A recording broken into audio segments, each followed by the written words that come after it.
جو ایک فیشن بن گیا ہوا ہے کہ کورٹ میں کیس فائل کر دیں، میاں کو تنگ کرنے کے لیے اگر بچے ہیں تو ان کا جو خرچہ ہے وہ فائل کر دیا جائے، جہیز کا سامان لوگ بڑھا چڑھا کے پیش کر دیتے ہیں، لمبی لسٹ جما دیتے ہیں کہ یہ جو ہے یہ آج کل معاشرے میں بے روی اور بہت سارے اس طرح کے معاملات ہیں۔ بہت سارے لوگ جو ہیں وہ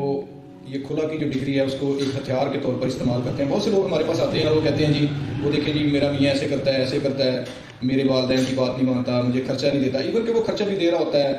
لیکن لوگ اس کو ہتھیار اور ٹول کے طور پہ استعمال کرتے ہیں بندے کو تنگ کرنے کے لیے اور اسے پیسے اینٹھنے کے لیے۔ جو لڑکیاں ہوتی ہیں وہ اپنے والدین کے ساتھ مل جاتی ہیں یا ان کے پاس ان کا رہنا پڑتا ہے، اپنے جو سسرال ہے سسرال میں ان کو کوئی کام شام کرنے پڑتے ہیں، یا زیادہ فیملی بڑی ہوتی ہے تو جو لڑکیاں ہیں وہ کام نہیں کرتی اور واپس اپنے ماں باپ کے گھر آ جاتی ہیں، کبھی کہتی ہیں جی ہمیں علیحدہ رکھیں، کبھی کچھ، اور اس وجہ سے وہ اپنی میاں کو تنگ کرنے کے لیے کھلا فائل کر دیتی ہیں، ساتھ میں بچوں کا جو خرچہ ہے وہ فائل کر دیتی ہیں۔ ان کو منتھلی جو پیسے ملتے ہیں کورٹ کی طرف سے ایک آرڈر ہو جاتا ہے اور وہ منتھلی ان کو جب پیسے ملتے ہیں تو وہ پھر